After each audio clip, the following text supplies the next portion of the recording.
Welcome back to another episode of Infidelity Tales Lab. We're thankful for your continued viewership. Before we begin, tell us, where in the world are you watching from? We love knowing our global reach. Now, let's dive into today's story. Chapter 1. The Foundation of Lies. Rob Griffin had always prided himself on being a man who built things to last. At 42, he owned Griffin Security Solutions, a thriving private security firm that protected high-profile clients throughout Chicago. His steel gray eyes and imposing 6'3" frame commanded respect in boardrooms and back alleys alike. Rob had learned early in life that trust was a luxury he couldn't afford, except when it came to his family. The Victorian house in Lincoln Park stood as a testament to his success. Rob had purchased it 12 years ago, shortly after marrying Amanda, his college sweetheart. She was everything he thought he wanted, blonde, petite, with an infectious laugh that had first caught his attention during a Northwestern University football game. Amanda came from old money. The Whitmore family had connections stretching back to Chicago's founding fathers. Their children were Rob's pride and joy. 15-year-old Emma was brilliant, already taking advanced placement courses and showing interest in forensic science. 12-year-old Tyler was the athlete, excelling in baseball and inheriting what Rob assumed was his own competitive drive. 8-year-old Sophie was the baby, artistic and sensitive, always drawing pictures of their perfect family. What Rob didn't know was that Amanda had been systematically betraying him for over 8 years. It started innocently enough.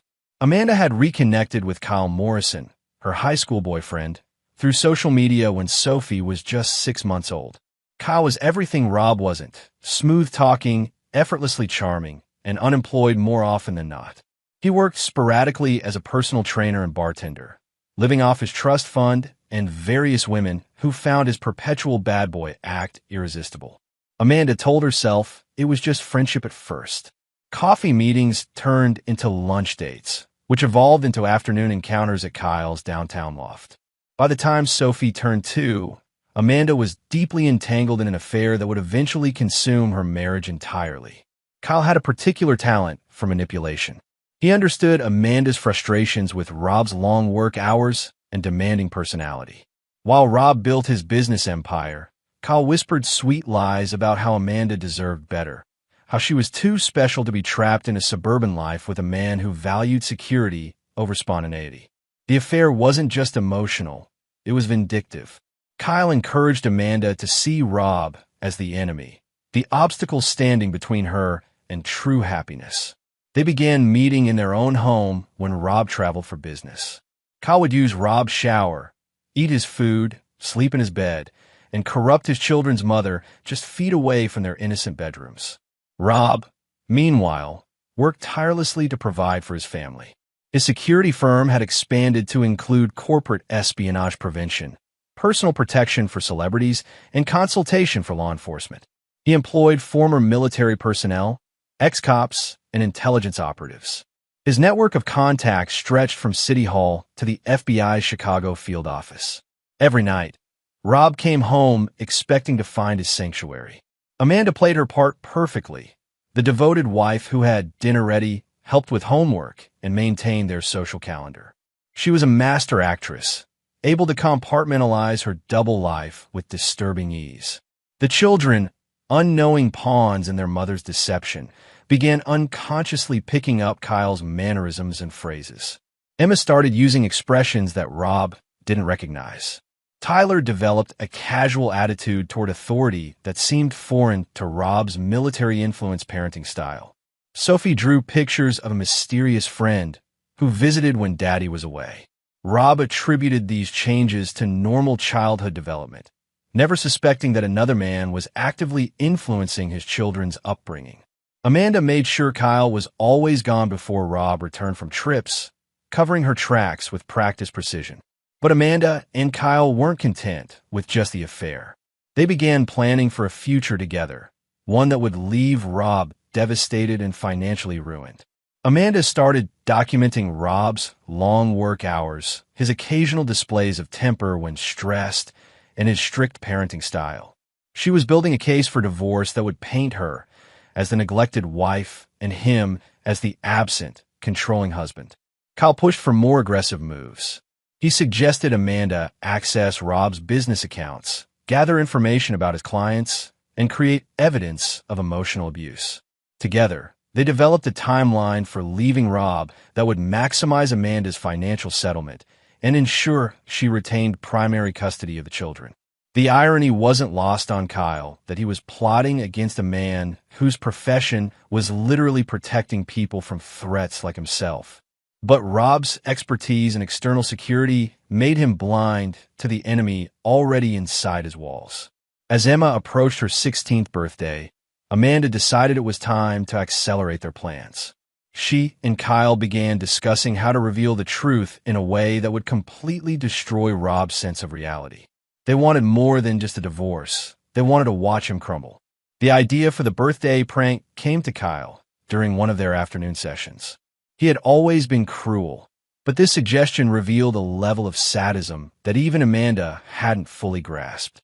Yet she went along with it, too invested in their fantasy future to consider the devastating consequences for everyone involved. They decided to wait for Rob's birthday in April, timing their revelation for maximum psychological impact. The plan was simple but brutal. Let Rob believe he was celebrating another year of his perfect life, then destroy everything he thought he knew about himself and his family. As April approached, Rob noticed Amanda seemed unusually excited about his birthday plans. She insisted on keeping everything a surprise, claiming she wanted to make this birthday extra special. Rob, touched by what he perceived as renewed attention from his wife, looked forward to the celebration with genuine anticipation. He had no idea he was walking into an ambush that would shatter his world and unleash a side of him that Amanda and Kyle couldn't possibly imagine. Chapter 2. The Gathering Storm. The weeks leading up to Rob's birthday were filled with what he later realized were carefully orchestrated moments of deception. Amanda seemed more affectionate than she had been in months, initiating conversations about their future together, making plans for summer vacation. Rob, starved for connection with his wife, eagerly embraced what he thought was a rekindling of their romance. During this time, Kyle Morrison was making himself increasingly comfortable in Rob's life. He had convinced Amanda to introduce him as her old friend who needed a place to stay while apartment hunting. Rob, whose success had made him generous and whose work kept him frequently absent, agreed to let Kyle stay in their guest room for a few weeks. Kyle's presence in the house was a calculated psychological assault. He made subtle comments about Rob's parenting style, questioned his business decisions, and gradually positioned himself as the more understanding, available male figure. The children, particularly Tyler, began seeking Kyle's approval and advice. Emma, now 15 and more perceptive than her younger siblings, sensed something was wrong but couldn't articulate it. She noticed how her mother's behavior changed when Kyle was around.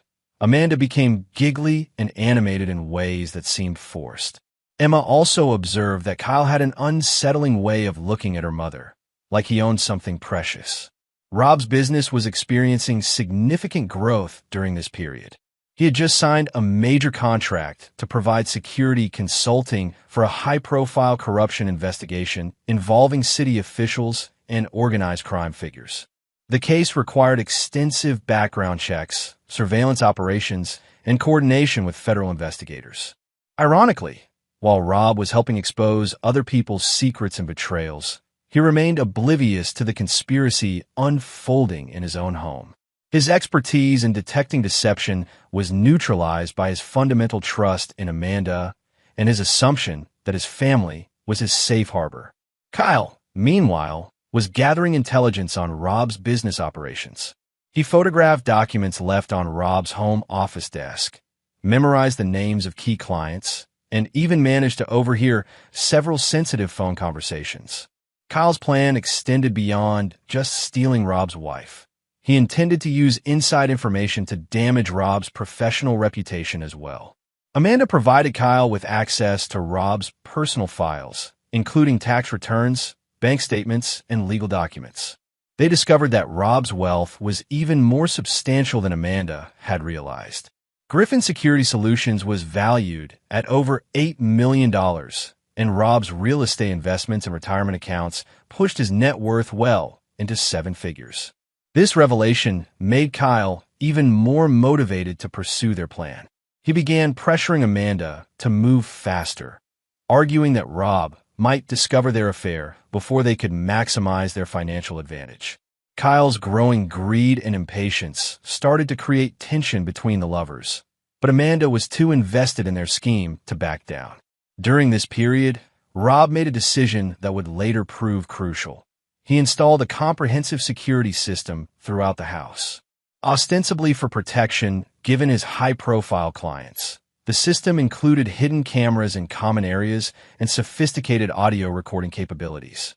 Rob informed Amanda about the obvious security features but kept the hidden surveillance to himself, a precaution born from his professional paranoia.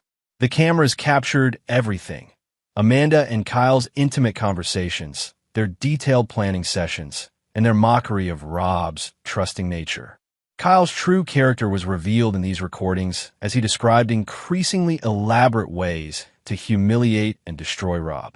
Amanda, rather than being horrified by Kyle's cruelty, seemed energized by it. Rob's assistant, Patricia Holmes, a sharp-eyed former detective who had worked with Rob for 6 years, began noticing changes in her boss. Rob seemed distracted, asking her to take on more responsibilities while he focused on what he called personal matters. Patricia, whose investigative instincts remained sharp, suspected something was wrong but respected Rob's privacy. Meanwhile, the children were experiencing their own confusion and distress. Emma found herself caught between loyalty to her father and her growing awareness that something fundamental was wrong with their family dynamic. Tyler, influenced by Kyle's casual attitude toward rules and responsibility, began acting out at school and challenging Rob's authority at home. Sophie, the most sensitive of the three, started having nightmares and became clingy with Rob whenever he was home. She couldn't understand why the house felt different when the friend was there, but she instinctively sought comfort from her father during this period of instability. Rob attributed the children's behavioral changes to typical teenage and childhood phases. His demanding work schedule prevented him from spending enough time at home to recognize the deeper patterns of disruption that Kyle's presence was creating. As April approached, Amanda and Kyle finalized their plans for the birthday revelation. They decided to involve the children directly, using them as weapons in their psychological assault. Amanda convinced Emma to help with this special surprise, framing the birthday prank as a harmless joke that would make Daddy laugh. Kyle suggested they record Rob's reaction to the DNA test revelation, planning to use the footage to humiliate him further during divorce proceedings. Amanda agreed, excited by the prospect of having visual proof of Rob's emotional destruction. The final piece of their plan involved timing the revelation for maximum legal and financial advantage. Amanda had already consulted with a divorce attorney, using a false name and paying in cash. She learned exactly how to position herself as the wrong party and how to ensure she received the largest possible settlement. What neither Amanda nor Kyle realized was that Rob had spent decades preparing for betrayal, not from his family, but from business associates, clients, and adversaries. His security protocols, trust verification methods, and contingency planning were second nature. While they plotted against him, Rob was unconsciously employing the same instincts that had made him successful in his professional life. 3 days before his birthday, Rob discovered evidence of financial irregularities in one of his business accounts, small withdrawals that appeared to be unauthorized. His immediate suspicion fell on a recently fired employee, and he began a discreet investigation. This investigation would lead him to review his home security footage, setting the stage for a discovery that would change everything. The birthday trap was set, but Rob Griffin was about to prove that the most dangerous man to cross is one who builds his life on the assumption that everyone is a potential threat. Everyone except the family he trusts completely. Chapter 3. The Revelation. April 15th dawned with Amanda barely containing her nervous excitement. She had spent the morning preparing Rob's special birthday breakfast while Kyle remained strategically absent from the house. The children were in on what they believed was an elaborate surprise that would make their father happy. Emma had been reluctant to participate, but Amanda convinced her it was just a harmless prank. Rob arrived home from his morning workout to find his family gathered in the kitchen, grinning with barely suppressed excitement. The scene looked perfect. His beautiful wife, his 3 children, and an elaborate birthday spread complete with his favorite coffee and homemade pancakes. "Happy birthday, Dad," Sophie squealed, throwing her arms around his waist. Tyler and Emma added their congratulations, and Amanda kissed him with what seemed like genuine affection. The morning proceeded normally as Rob opened presents from the children, a new watch from Emma, a baseball signed by his favorite player from Tyler, and a hand-drawn portrait of the family from Sophie. Amanda saved her gift for last, presenting him with a coffee mug wrapped in elegant paper. "This one's special," Amanda said, her eyes bright with anticipation. The kids helped pick it out. Rob unwrapped the mug to reveal "World's Best Dad," printed in bold letters. He smiled, genuinely touched by the sentiment, and pulled Amanda into a warm embrace. "Thank you, sweetheart. This is perfect." "Read the bottom," Emma said quietly, her voice carrying a strange note that Rob would later recognize as reluctant participation. Rob turned the mug over to find tiny letters printed on the base. "April Fools, you're not our dad." For a moment, Rob stared at the words, his brain refusing to process their meaning.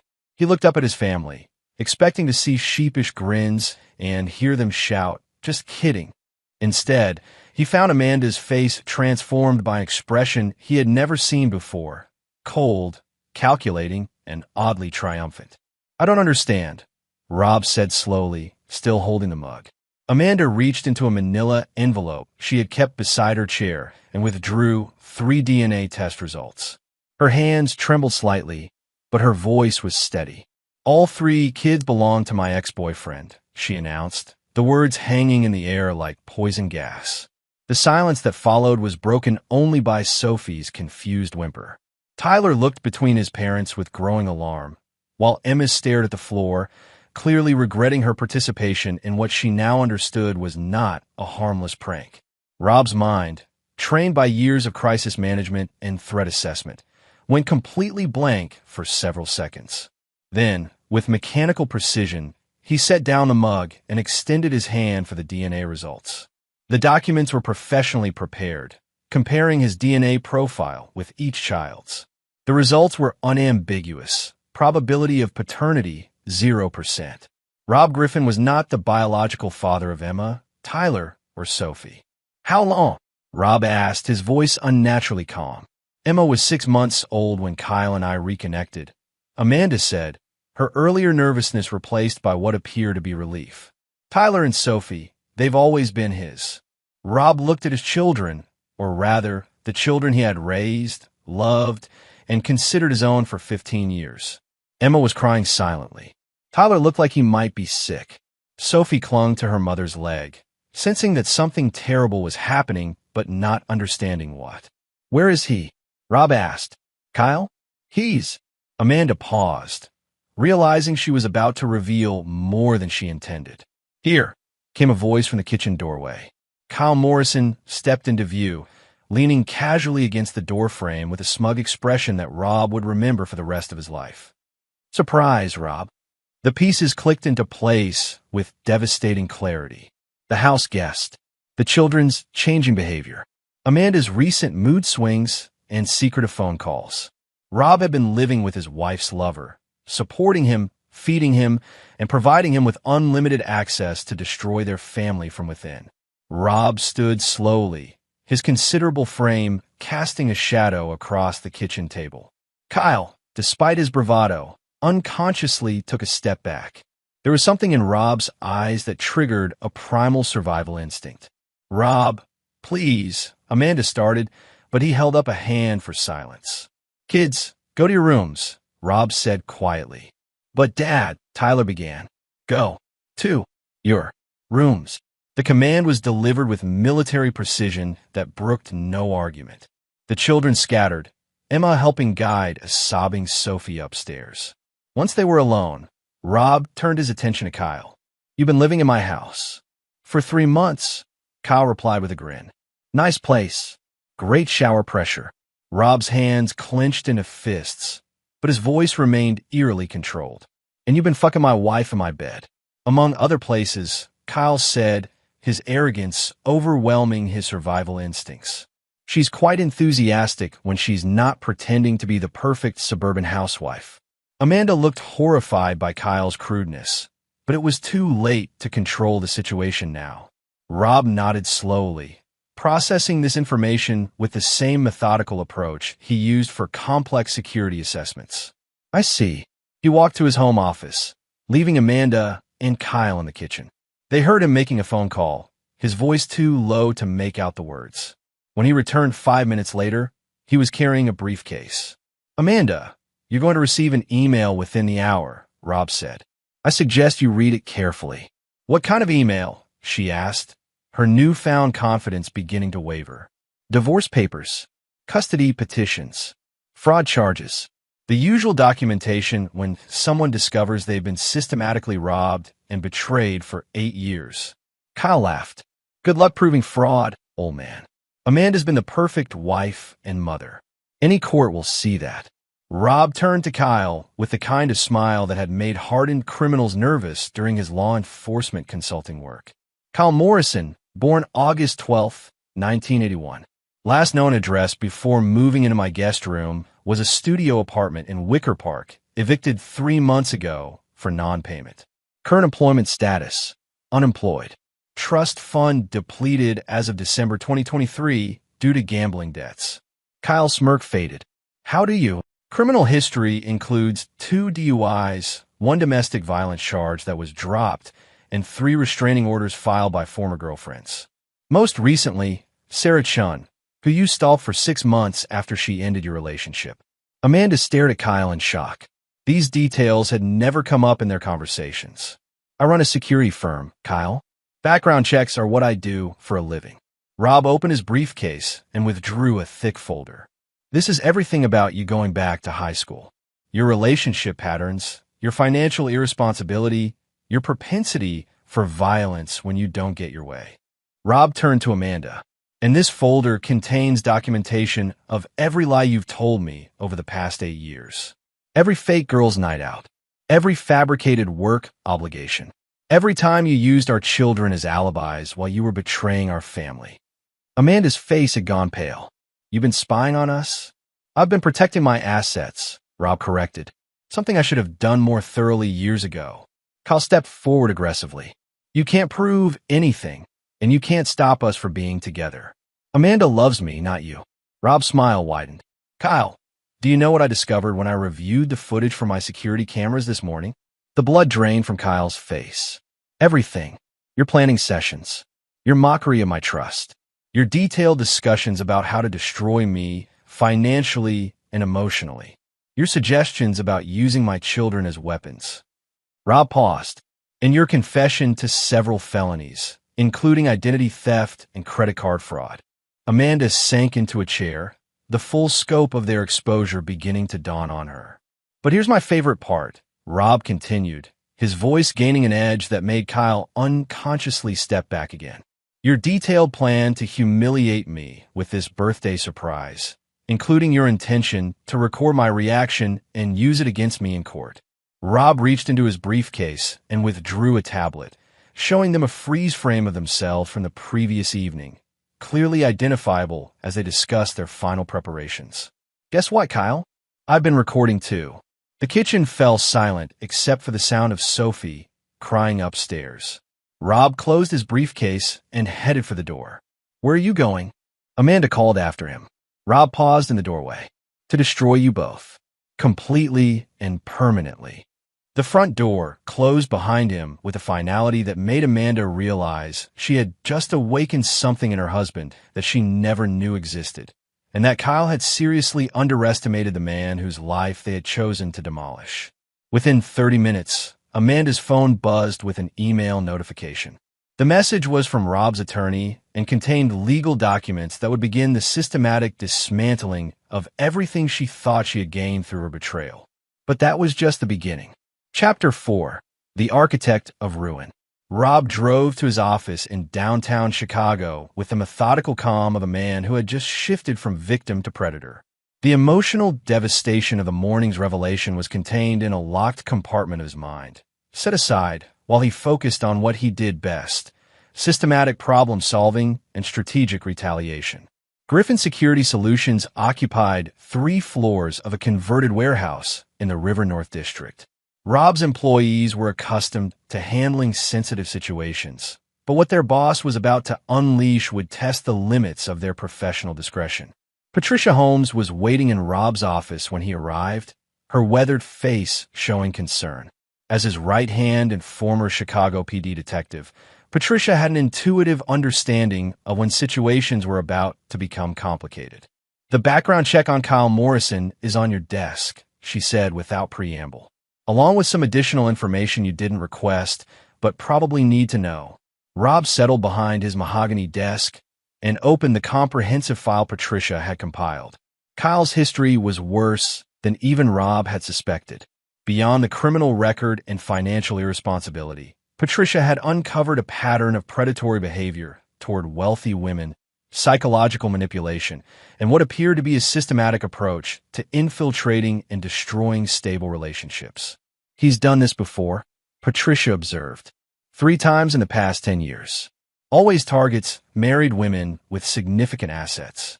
The relationships follow an identical pattern: emotional manipulation, affair, encouragement of divorce, and then disappearance once the financial settlements are finalized."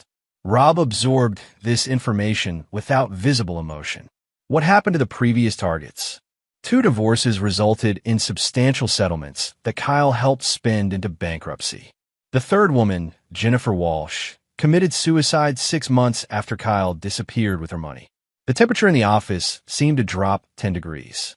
Patricia had worked with Rob long enough to recognize the look that crossed his face, the same expression he wore when dealing with threats to his high-profile clients.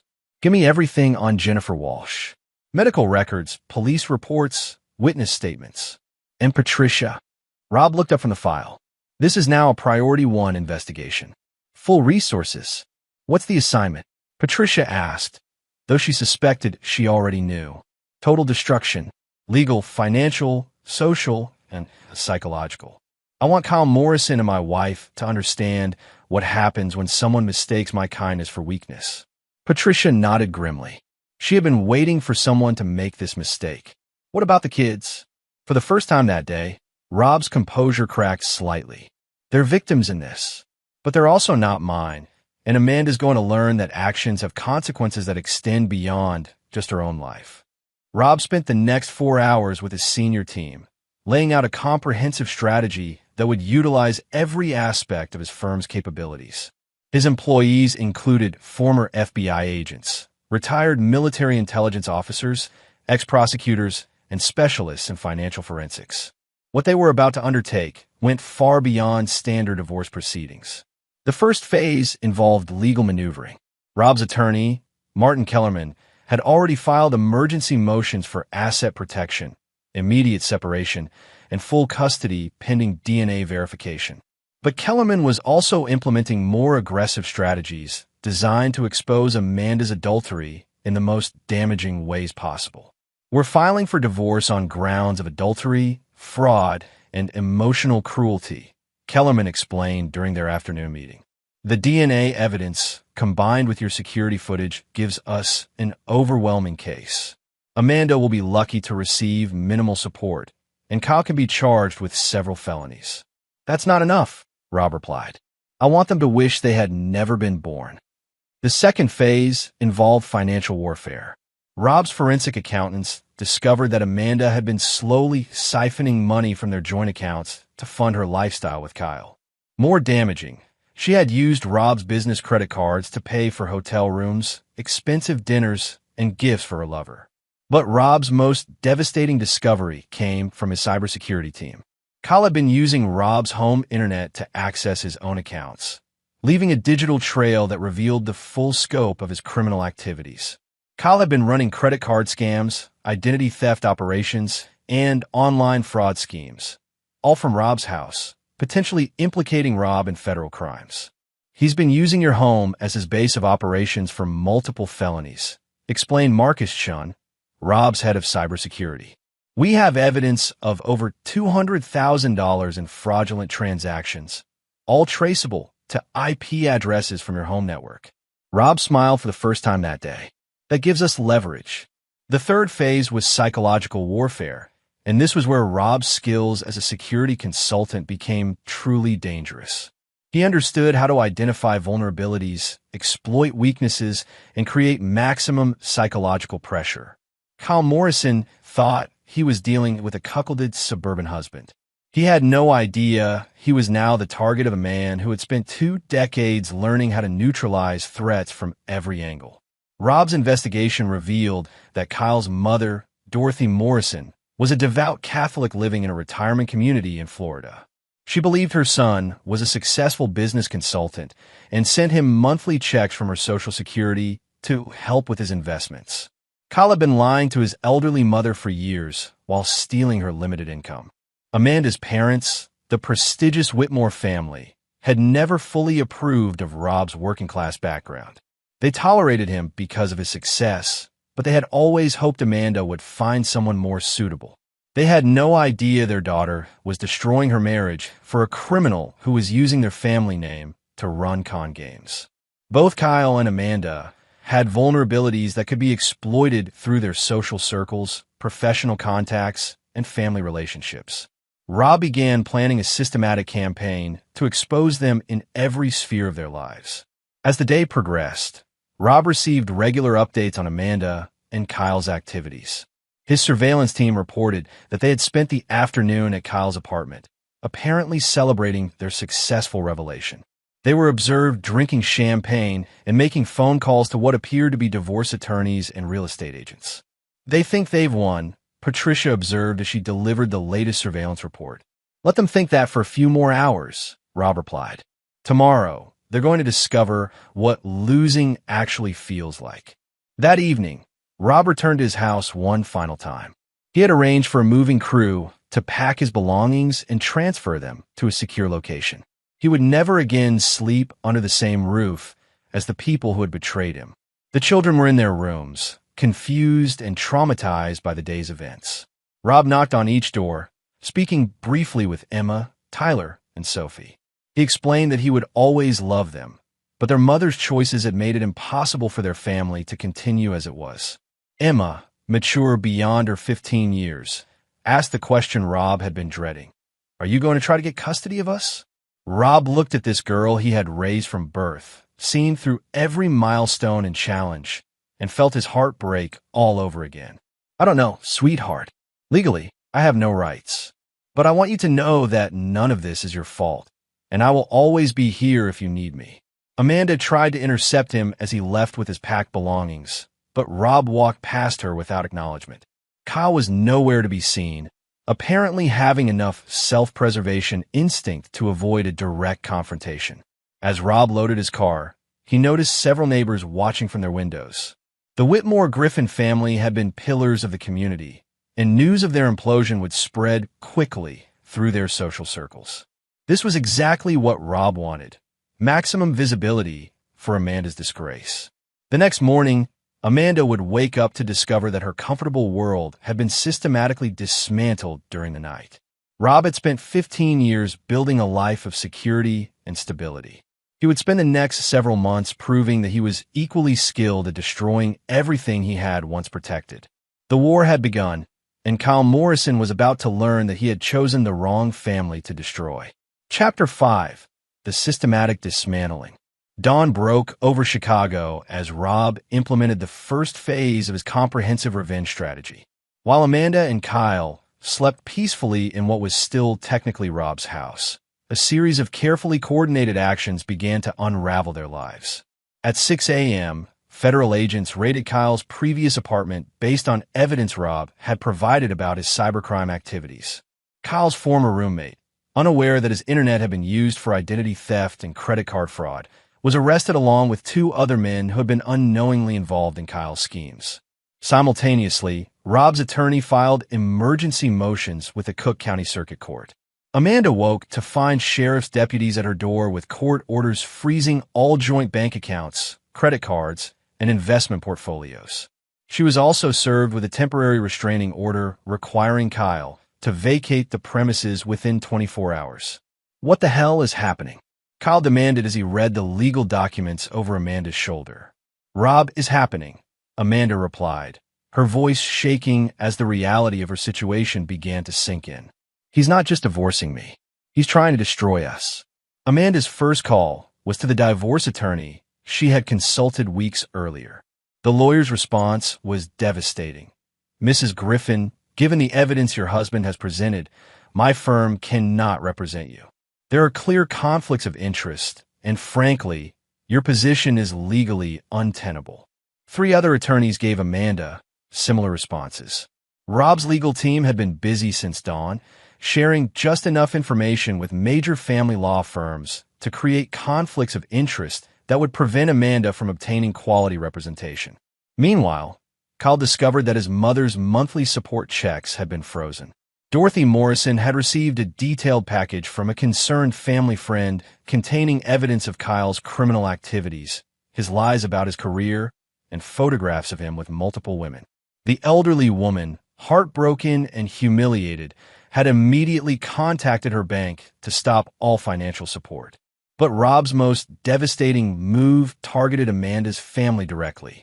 The Whitmore family had built their reputation over generations, maintaining an image of respectability that was essential to their social standing and business connections. Rob shattered that image with surgical precision. By 10 a.m., every member of Chicago's elite social circles had received an elegant package containing professionally printed photographs of Amanda and Kyle in compromising positions, along with a tastefully worded explanation of how Amanda had betrayed her family while using the Whitmore name to facilitate her deception. Amanda's father, Reginald Whitmore III, called her within an hour of receiving his package. "How could you do this to our family?" he demanded, his voice filled with more pain than anger. "The Whitmore name has been respected in this city for over a century. You've destroyed that in a single morning." "Daddy, I can explain." "There is no explanation that excuses this behavior, Amanda. You've humiliated your mother, disgraced our family, and betrayed a good man who loved you.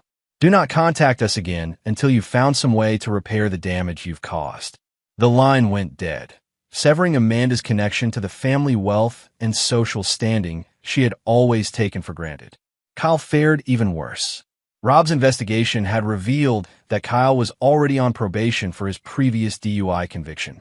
The evidence of his cybercrime activities violated the terms of his probation, triggering an immediate arrest warrant. More damaging, Rob had shared Kyle's criminal history and current activities with Sarah Chun, Kyle's ex-girlfriend who had filed a restraining order against him. Sarah was now a prosecutor with the Cook County State's Attorney's Office, and she was very interested in finally building a case that would put Kyle behind bars. By noon, Kyle's photograph was circulating through Chicago's law enforcement network as a person of interest in multiple ongoing investigations. Every bar, gym, and social venue where Kyle had worked or spent time received visits from police officers asking questions about his activities and associates. Amanda tried to reach out to her friends for support, but discovered that Rob's morning package distribution had been thorough. Her closest friends were treating her like a social pariah, unwilling to risk their own reputations by associating with someone who had become the subject of scandalous gossip. The children, caught in the middle of this warfare, were experiencing their own trauma. Emma came home from school to find classmates whispering about her family's drama. Tyler was kicked off his baseball team when his coach decided the family situation was too much of a distraction. Sophie, too young to understand the complexity of the situation, kept asking when Daddy Rob was coming home. Amanda's attempts to explain were met with tears and confusion that broke what remained of Amanda's emotional stability. Kyle, meanwhile, was discovering that Rob's network of contacts extended far beyond what he had imagined. The bartending job Kyle had lined up for the weekend was suddenly unavailable when the bar owner received a visit from a security consultant who shared concerns about Kyle's background. The personal trainer certification Kyle used to find work was suspended pending an investigation into complaints about his conduct with female clients. These complaints, filed by women Rob's team, had located and encouraged to come forward, painted a picture of systematic predatory behavior. Most devastating of all, Kyle learned that Jennifer Walsh's suicide had left behind a detailed journal documenting his psychological abuse and financial manipulation. Her family had provided this journal to Rob's investigators, creating evidence that could support criminal charges beyond simple fraud. As the day progressed, Amanda and Kyle realized they were facing coordinated assault from multiple directions. Legal, financial, social, and psychological pressure was being applied simultaneously, creating a sense of helplessness that neither had experienced before. "We need to leave Chicago," Kyle told Amanda as they sat in her kitchen, surrounded by legal documents and facing an uncertain future. "Start over somewhere else." "With what money?" Amanda replied bitterly. "Rob has frozen everything. I can't even access my own checking account." "Then we'll figure something out.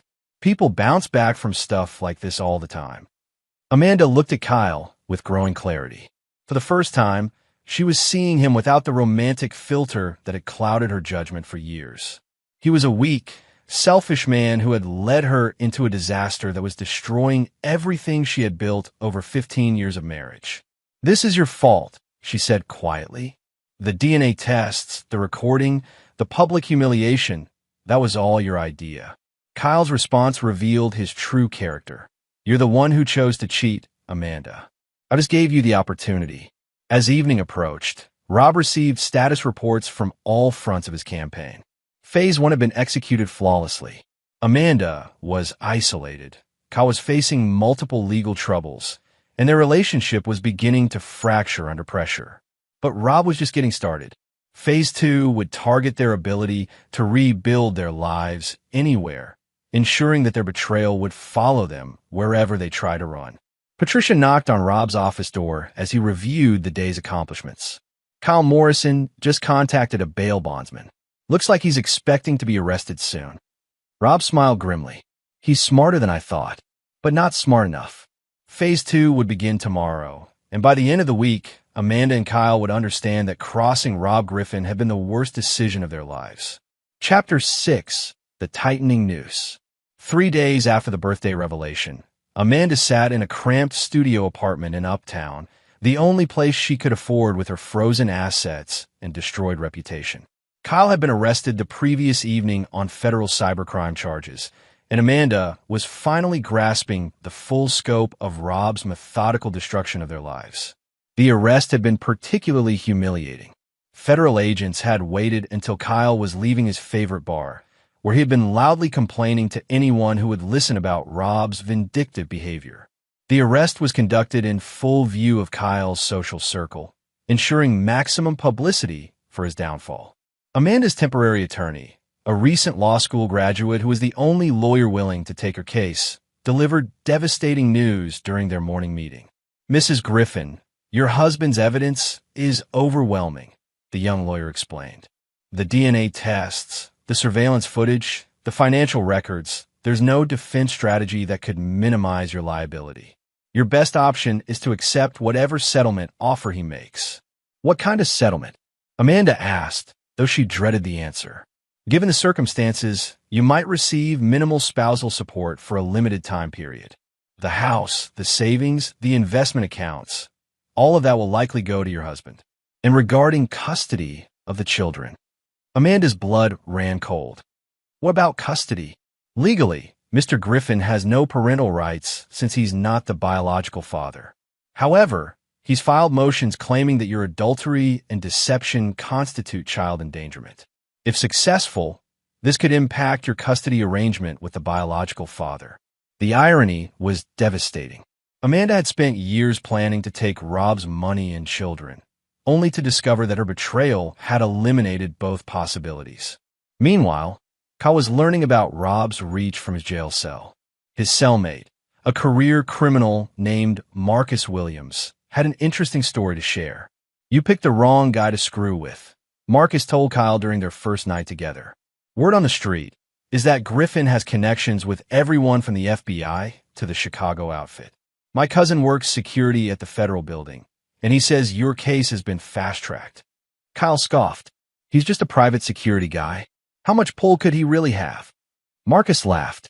You really don't know who you're dealing with, do you? Griffin Security Solutions handles protection for half the judges in this city, corporate investigations for major law firms, and consultation work for federal agencies. The man has files on everyone who matters in Chicago. The truth was more complex than Marcus understood, but not far from accurate. Rob had spent 2 decades building relationships with law enforcement, judiciary, and political figures. His firm's reputation for discretion and effectiveness had made him invaluable to powerful people who occasionally needed sensitive problems resolved. Now Rob was calling in those favors. Judge Patricia Morrison, no relation to Kyle, had been a client of Griffin Security Solutions when her daughter received stalking threats from an ex-boyfriend. Rob's team had resolved the situation quietly and effectively. When Rob's attorney requested an expedited hearing for the divorce proceedings, Judge Morrison was happy to accommodate. FBI agent David Chun had worked with Rob on multiple cases involving corporate espionage and organized crime connections. When evidence of Kyle's cybercrime activities arrived on Agent Chun's desk, he personally ensured the case received immediate attention. Cook County State's Attorney Lisa Walsh was Jennifer Walsh's older sister. When she learned that Kyle Morrison was the man who had driven her sister to suicide, she made his prosecution a personal priority. Rob's network was extensive, legitimate, and now fully activated against Amanda and Kyle. But Rob's most devastating move was still to come. He had discovered that Kyle's trust fund money hadn't been lost to gambling debts, as Kyle claimed. Instead, Kyle had been systematically embezzling from his own family's charitable foundation, using forged documents and his mother's diminished mental capacity to cover his crimes. The Morrison Family Foundation had been providing scholarships to underprivileged children for over 30 years. Kyle's theft had affected hundreds of families, making his crimes both personal and public. When this information was released to the media, Kyle's case transformed from a simple fraud investigation into a major news story. Amanda watched the evening news in horror as Kyle's mugshot appeared on screen, accompanied by reports about his theft from children's scholarships and his history of targeting wealthy women. The story painted her as either a willing accomplice or a pathetic victim, neither of which helped her situation. The social destruction was complete. Amanda's former friends actively avoided her, crossing streets to prevent accidental encounters. Her children were experiencing constant harassment at school, with classmates asking invasive questions about their real father and their mother's affair. Emma, showing maturity beyond her years, confronted Amanda directly. "Mom, you need to fix this," the 15-year-old said. "Tyler is getting into fights every day, Sophie cries herself to sleep, and everyone at school treats us like we're criminals. I'm trying, sweetheart, but..." "No, you're not trying. You're sitting here feeling sorry for yourself while our lives fall apart." Rob, Dad, whatever I'm supposed to call him now, he raised us for 15 years. He was there for every game, every school play, every time we were sick. And you destroyed that for what? For Kyle. Emma's words cut deeper than any legal document or financial penalty. Amanda was confronting the reality that her choices had devastated not just her marriage, but her children's entire sense of identity and security. Kyle, meanwhile, was discovering that jail was just the beginning of his problems. Word of his crimes had spread through the facility, and inmates had little tolerance for men who stole from children and elderly women. His requests for protective custody were denied due to overcrowding issues, a situation Rob's contacts in the system had quietly arranged. The psychological pressure was becoming unbearable. Amanda found herself calling Rob repeatedly, but his number had been changed. His assistant Patricia answered calls to his business line with professional courtesy, but made it clear that Mr. Griffin was not available for personal communications. Amanda's attempts to reach out through mutual friends were equally unsuccessful. Rob had systematically contacted everyone in their social circle, providing just enough information to ensure Amanda was ostracized without creating legal liability for defamation. By the end of the week, Amanda realized that Kyle's suggestion to leave Chicago was no longer optional. It was essential for survival. But Kyle was facing federal charges that would prevent him from traveling, and Amanda had no resources to start over anywhere else. The final blow came when Amanda received notification that her temporary housing was being terminated. The landlord had received complaints from other tenants about criminal activity and media attention. Amanda was given 48 hours to vacate. With nowhere to turn, Amanda made the most difficult decision of her life. She called Rob's attorney and requested a meeting to discuss settlement terms. Mrs. Griffin, Martin Kellerman said when they met the next morning, "My client is prepared to be remarkably generous under the circumstances." Amanda listened as the attorney outlined Rob's offer. She would receive $2,000 per month in spousal support for exactly 2 years. She would have no claim to any marital assets, property, or investments. She would be required to sign a comprehensive non-disclosure agreement, preventing her from discussing the marriage or divorce publicly. Most importantly, she would agree to cooperate in Kyle's prosecution and provide testimony about his criminal activities. "And if I refuse?" Amanda asked. "Then my client will pursue civil litigation for fraud, theft, and intentional infliction of emotional distress. Based on our calculations, you could be liable for damages exceeding $1 million. Additionally, we would share our evidence with Child Protective Services, potentially impacting your custody of the children." Amanda realized she had no choice. Rob had constructed a perfect trap, offering her just enough to survive while ensuring she could never rebuild the life she had destroyed. As she signed the settlement documents, Amanda understood that Rob's revenge was more sophisticated than simple punishment. He had methodically eliminated every advantage she thought she possessed, every resource she had counted on, and every relationship she valued. Kyle would spend the next several years in federal prison. Amanda would spend the rest of her life as a cautionary tale about the consequences of betraying a man who had dedicated his career to protecting others from threats exactly like the one she had become. Rob Griffin had proven that the most dangerous enemy is the one who builds trust professionally and applies that expertise personally when betrayed. Chapter 7. The Final Judgment. 2 weeks after Amanda signed the settlement agreement, Kyle Morrison's federal trial began with media attention that exceeded even Rob's expectations. The case had captured public interest because it combined romance scandal with child exploitation, creating a perfect storm of social outrage. Rob attended every day of the trial, sitting in the gallery with the composed demeanor of a man watching justice unfold exactly as planned. His presence was a constant reminder to Kyle of the scope and precision of his downfall. The prosecution, led by Assistant U.S. Attorney Sarah Chun, who had recused herself from the case due to personal history but provided guidance to her colleague, presented overwhelming evidence of Kyle's crimes. Bank records, digital forensics, and witness testimony painted a picture of systematic fraud spanning nearly 5 years. Amanda was called as a prosecution witness, forced to testify about Kyle's admissions regarding his criminal activities. Under oath, she revealed conversations where Kyle had bragged about his ability to manipulate marks and described his theft from the Morrison Family Foundation as borrowing from stupid kids who wouldn't miss it. Kyle's defense attorney, a public defender overwhelmed by the evidence, could only argue for reduced sentencing based on Kyle's difficult childhood and substance abuse issues.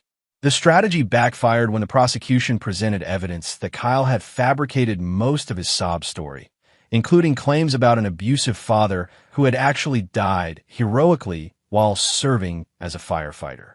The most damaging testimony came from Kyle's previous victims.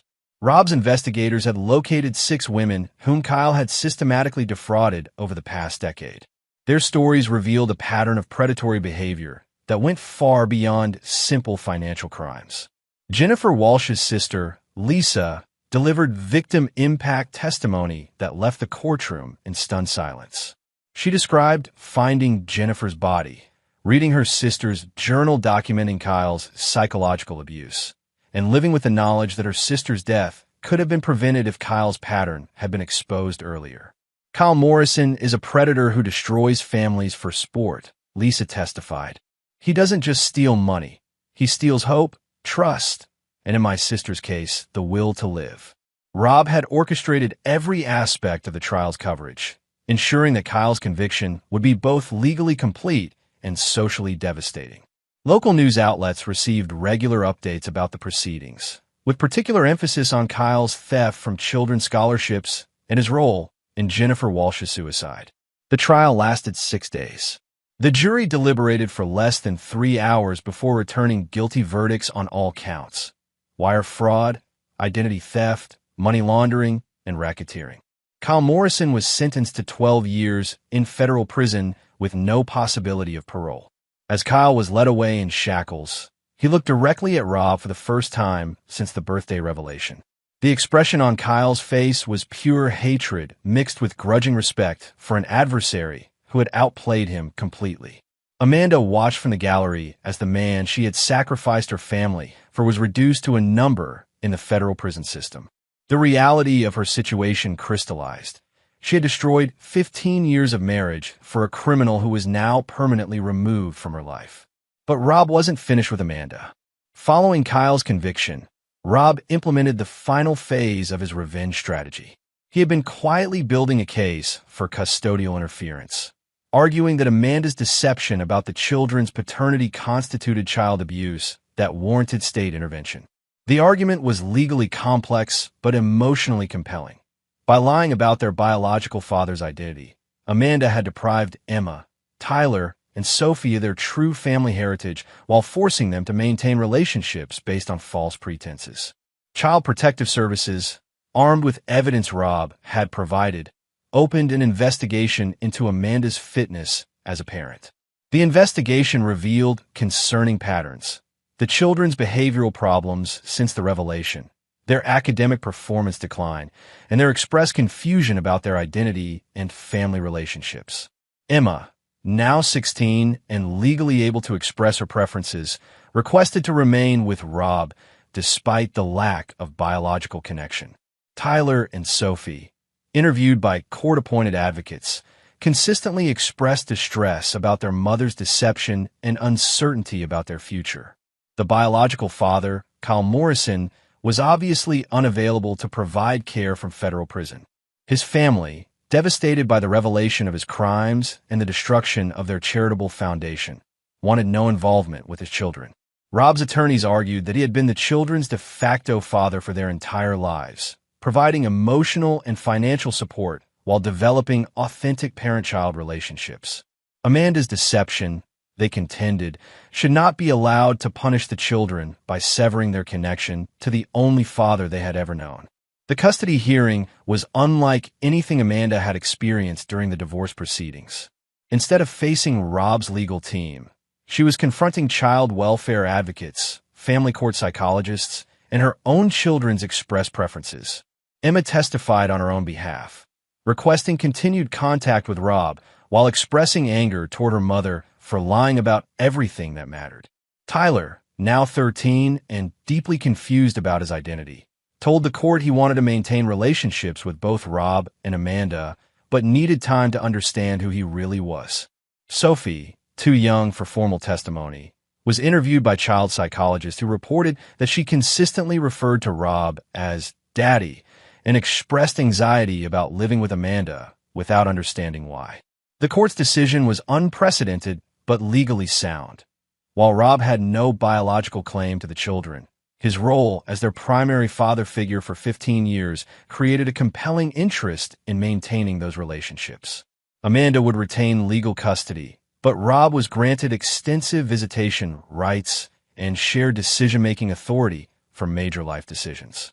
More damaging to Amanda, the court ordered comprehensive family therapy and parenting classes, with the understanding that future custody arrangements would depend on Amanda's ability to address the psychological harm her deception had caused. Rob had achieved something remarkable.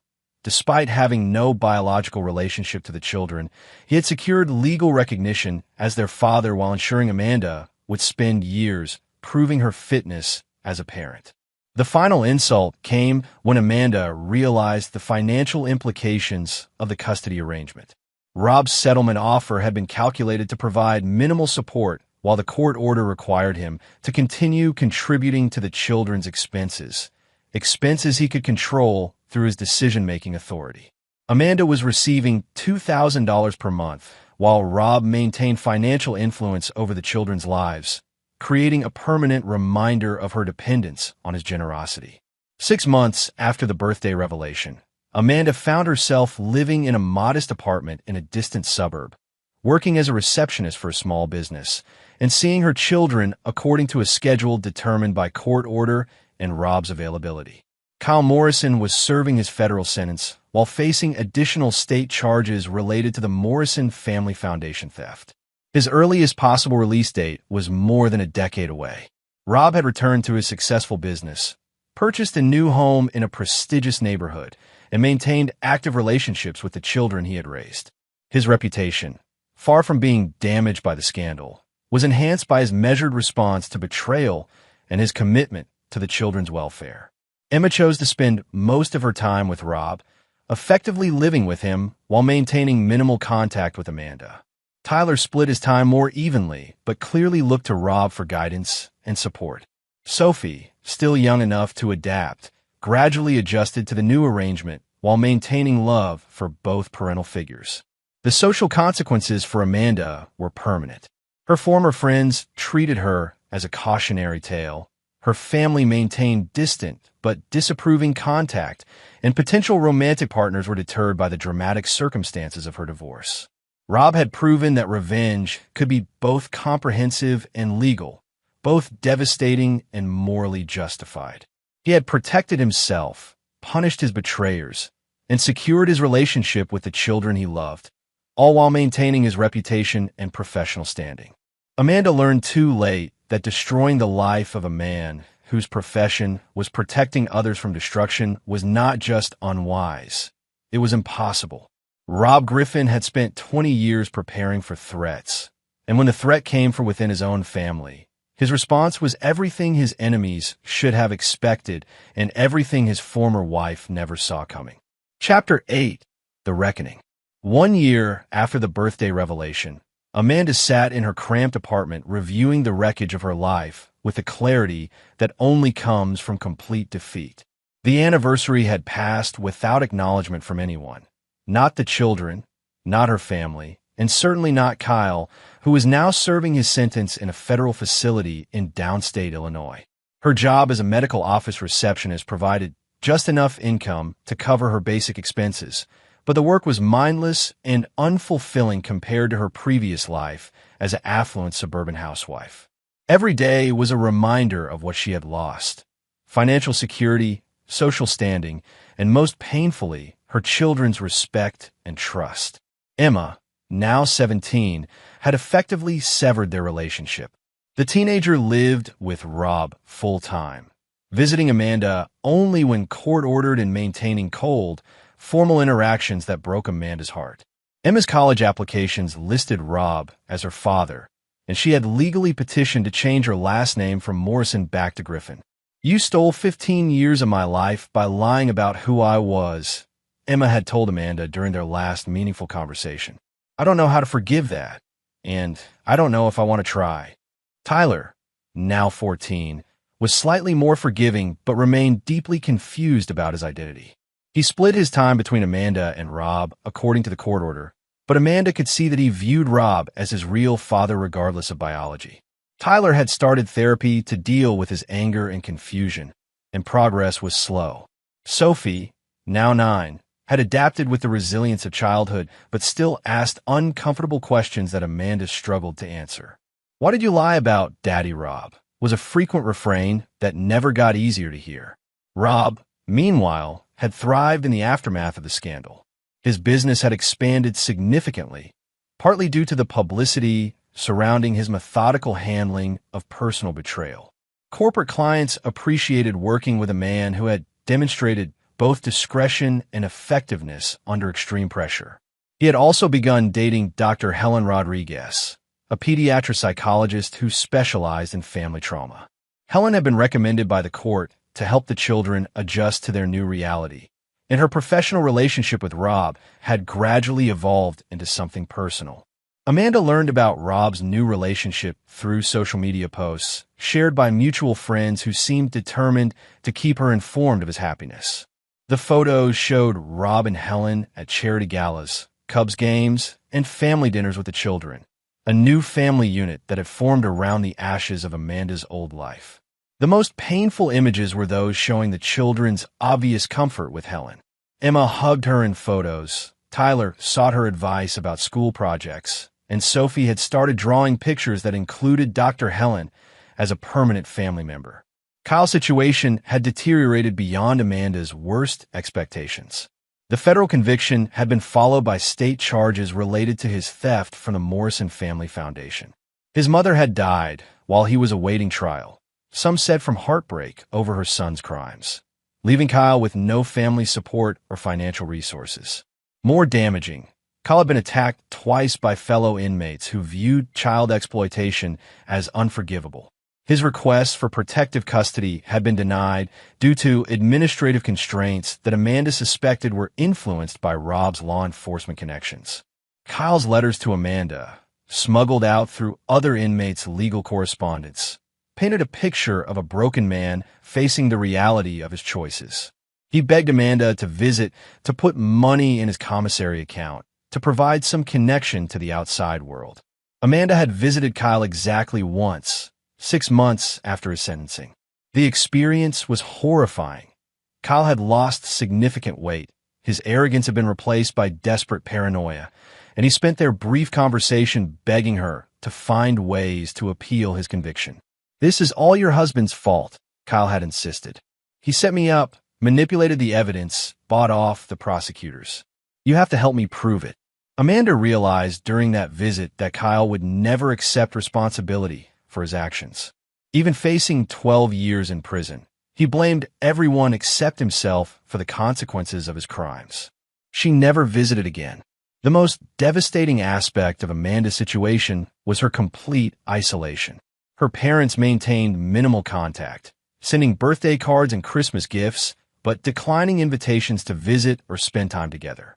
Her siblings had effectively written her off, viewing her actions as an embarrassment to the family name. Her former friends had moved on, creating new social circles that deliberately excluded her. The few people who still spoke to Amanda did so with a mixture of pity and fascination, treating her like a cautionary tale rather than a human being deserving of compassion. Amanda had tried dating through online apps, but potential partners inevitably discovered her history through internet searches.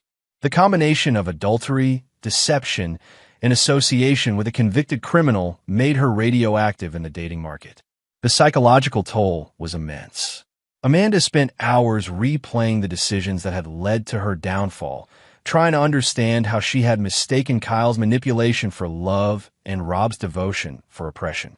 Therapy helped somewhat, but progress was slow when every day brought fresh reminders of her losses. The children's academic and social success under Rob's guidance was particularly painful. Emma had been accepted to Northwestern University with Rob's support and encouragement. Tyler was excelling in baseball and had started showing interest in his father's security business. Sophie was thriving in her new school and had made friends who knew nothing about the family's complicated history. Amanda realized that her children were better off without her constant presence. This recognition was both liberating and devastating. She had sacrificed everything for an affair that had ultimately proven worthless, while the family she had abandoned was flourishing in her absence. The legal system continued to favor Rob's position. When Amanda requested modifications to the visitation schedule or custody arrangement, the courts consistently ruled in favor of maintaining stability for the children. Rob's documentation of every interaction, every missed visit, and every instance of the children's expressed preferences created an unassailable record. Amanda's attorney, her third since the divorce, had been blunt about her prospects. "Mrs. Morrison, you have no leverage in this situation. Mr. Griffin holds all the cards legally, financially, and emotionally. My advice is to focus on rebuilding your relationship with your children slowly and accepting that your previous life is never coming back." On the first anniversary of the birthday revelation, Amanda received an unexpected package. Inside was a photo album containing pictures from the children's first year under the new arrangement. The images showed school plays, birthday parties, family vacations, and everyday moments of happiness. A note from Rob was included. "Amanda, I wanted you to see that the children are thriving. They ask about you often, and I encourage them to maintain contact when they're ready. I hope you're finding peace with your new life. Rob." The gesture was simultaneously kind and cruel, showing Amanda everything she had lost while demonstrating Rob's complete victory over their conflict. He was secure enough in his position to offer occasional generosity, while she remained dependent on his goodwill for any meaningful relationship with her children. Amanda understood that this was her life now, permanently diminished, socially isolated, and financially struggling. While watching from a distance, as the family she had destroyed rebuilt itself around her absence. Rob Griffin had proven that some betrayals carry consequences that extend far beyond legal proceedings or financial settlements. He had created a situation where Amanda would spend the rest of her life paying for her choices, while he and the children moved forward into a future that no longer included her in any meaningful way. The perfect betrayal had met the perfect revenge, and Amanda was learning that some victories are so complete they eliminate any possibility of redemption or recovery. Chapter 9. The New Dynasty. 5 years after the birthday revelation, Rob stood in his new home office overlooking Lake Michigan, reviewing quarterly reports for Griffin Security Solutions. The company had grown exponentially, now employing over 200 people and maintaining offices in 6 major cities. His reputation for handling sensitive situations with ruthless efficiency had made him the go-to consultant for high-profile individuals facing complex security threats. The wall behind his desk displayed framed photographs that told the story of his reconstructed life. Emma graduating as valedictorian from Northwestern, Tyler accepting a baseball scholarship to the University of Illinois, Sophie performing in her school's theater production. Interspersed among these were images of family vacations, holiday celebrations, and quiet moments that captured the genuine happiness Rob had built from the ashes of his former marriage. At 47, Rob had aged well. The stress lines from the betrayal years had been replaced by the confident bearing of a man who had faced his worst nightmare and emerged stronger. His relationship with Helen had evolved into a partnership that combined professional respect with genuine affection. They had married 18 months earlier in a ceremony attended by the children, selected friends, and colleagues who had supported Rob through his darkest period. Helen, now 39, had brought her own strength to their relationship. As a pediatric psychologist, she understood the complexities of blended families and had helped the children navigate their conflicted feelings about their unconventional situation. Her presence had provided stability and emotional intelligence that complemented Rob's protective instincts. The children had adapted remarkably well to their new reality. Emma, now 22, worked as a forensic analyst for the FBI's Chicago field office, a career choice clearly influenced by her adoptive father's work. She maintained minimal contact with Amanda, sending obligatory birthday and Christmas cards, but declining invitations for extended visits. Tyler, 18 and about to start college, had legally changed his name to Tyler Griffin and asked Rob to adopt him formally. The process had been complicated by Amanda's initial objections, but Tyler's passionate testimony about Rob being his real father in every way that matters had swayed the court. Tyler planned to study criminal justice and eventually join Griffin Security Solutions. Sophie, now 13, was the most emotionally complex of the 3 children. She maintained regular contact with Amanda, but clearly viewed Rob and Helen as her primary family unit. Sophie's adjustment had been carefully managed through therapy and consistent support, allowing her to maintain relationships with both sides of her fractured family. Amanda's life had stabilized at a level far below her previous circumstances, but adequate for basic survival. She worked as an office manager for a small nonprofit organization, lived in a modest apartment, and had developed a small circle of friends who knew nothing about her past. Her contact with the children had settled into a predictable pattern. Occasional phone calls, supervised visits during school breaks, and formal events like graduations where her presence was tolerated but not celebrated. Kyle Morrison had served 3 years of his federal sentence when he was found dead in his cell, the victim of what prison officials described as suicide, but other inmates claimed was murder. Kyle's death had briefly reopened media attention on the case, but public interest quickly faded. Amanda attended his funeral alone, joined only by Kyle's elderly aunt who remained unaware of the full scope of his crimes. Kyle's death had eliminated any possibility of future complications regarding the children's paternity. While Amanda remained their legal mother, Kyle's criminal history and violent end had erased any romantic notions about their true father that the children might have entertained. Rob's business success had created opportunities for strategic philanthropy that helped repair the damage caused by the scandal. Griffin Security Solutions established a scholarship fund for children of single mothers, partnered with domestic violence prevention organizations, and provided pro bono security services for at-risk families. The Morrison Family Foundation, decimated by Kyle's theft, had been reconstituted with Rob's financial support and oversight. The foundation now provided scholarships specifically for children from broken homes, turning Kyle's crimes into a source of genuine help for vulnerable families. Rob's relationship with Amanda had evolved into cold but functional civility. They communicated primarily through Helen, who served as an unofficial mediator for issues involving the children. Amanda had learned to accept Rob's complete victory with grudging respect for his strategic brilliance. During their last direct conversation at Emma's college graduation, Amanda had finally acknowledged the scope of her defeat.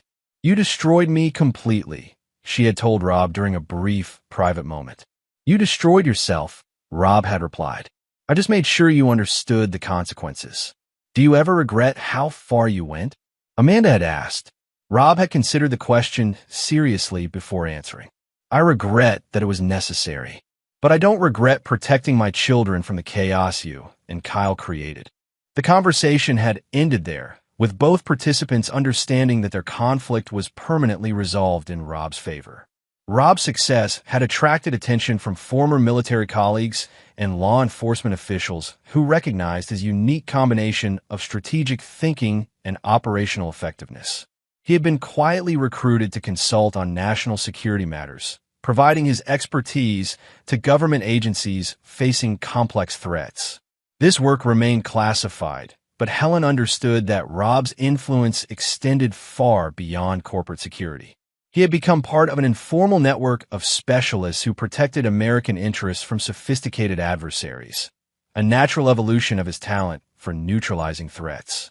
The children's success provided Rob with his greatest satisfaction. Emma's work with the FBI had led to several high-profile arrests, establishing her as a rising star in federal law enforcement. Tyler's athletic and academic achievements had earned him opportunities that would have been impossible in his previous environment. Sophie's artistic talents were flourishing under Helen's encouragement and Rob's support. Rob had created more than just a new family. He had built a dynasty. The Griffin name now represented success, integrity, and the kind of principled strength that attracted respect from peers and adversaries alike. His business empire provided financial security for multiple generations, while his children were positioned to continue his legacy in their chosen fields. Amanda's betrayal, intended to destroy Rob's life, had instead catalyzed his transformation into something far more powerful than he had been as a suburban family man. The experience had stripped away his naive trust while preserving his capacity for love and loyalty toward those who deserved it. On quiet evenings, Rob sometimes reflected on the path that had brought him to this point. The birthday revelation had been intended as his destruction, but it had instead revealed capabilities and connections he never knew he possessed. Amanda and Kyle had awakened a sleeping giant, and their complete destruction had been the inevitable result. Rob Griffin had learned that the most effective revenge is not just punishment, it's transformation. He had taken his enemy's attempt to destroy him and used it as fuel for building something greater than what they had tried to tear down. Amanda lived with the daily knowledge that her betrayal had not just cost her everything she valued. It had made her former husband immeasurably stronger, more successful, and happier than he had ever been with her. Kyle Morrison was dead, unmourned and unremembered, except as a cautionary tale about the consequences of underestimating the wrong man. And Rob Griffin stood at the center of a new empire, surrounded by people who loved and respected him, having proven that some men respond to betrayal not with weakness, but with the kind of ruthless strength that rebuilds the world according to their own vision. The perfect betrayal had indeed met the perfect revenge, and the revenge had won so completely that even the memory of the original conflict was fading into irrelevance. Rob had not just survived Amanda's attempt to destroy him.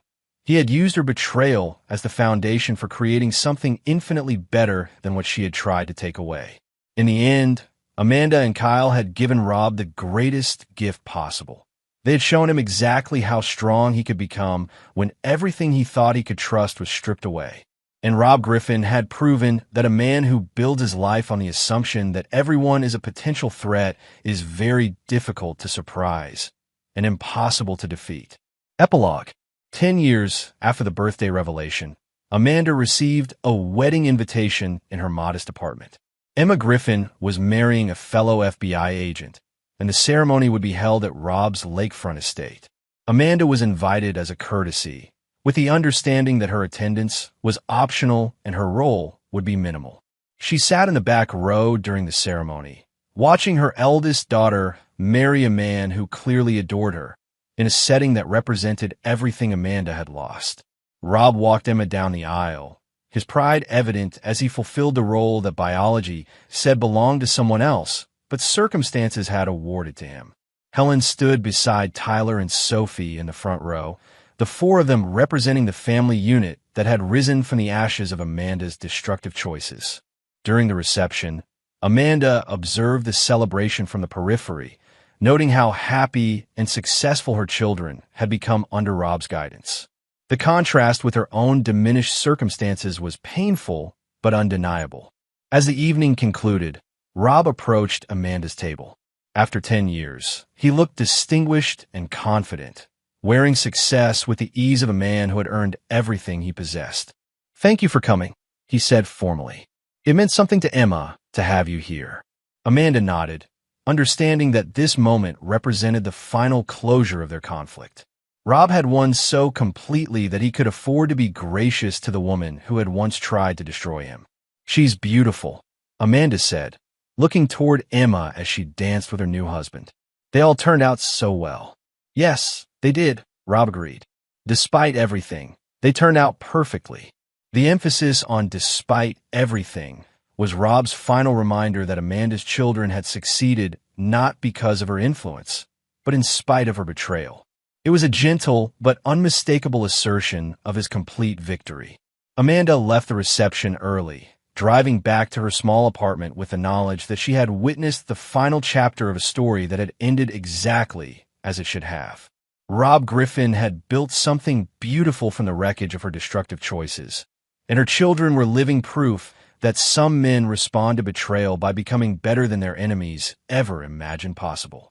The perfect betrayal had met the perfect revenge, and 10 years later, the revenge continued to pay dividends in the form of love, success, and the kind of happiness that can only be earned through surviving the worst that life can offer.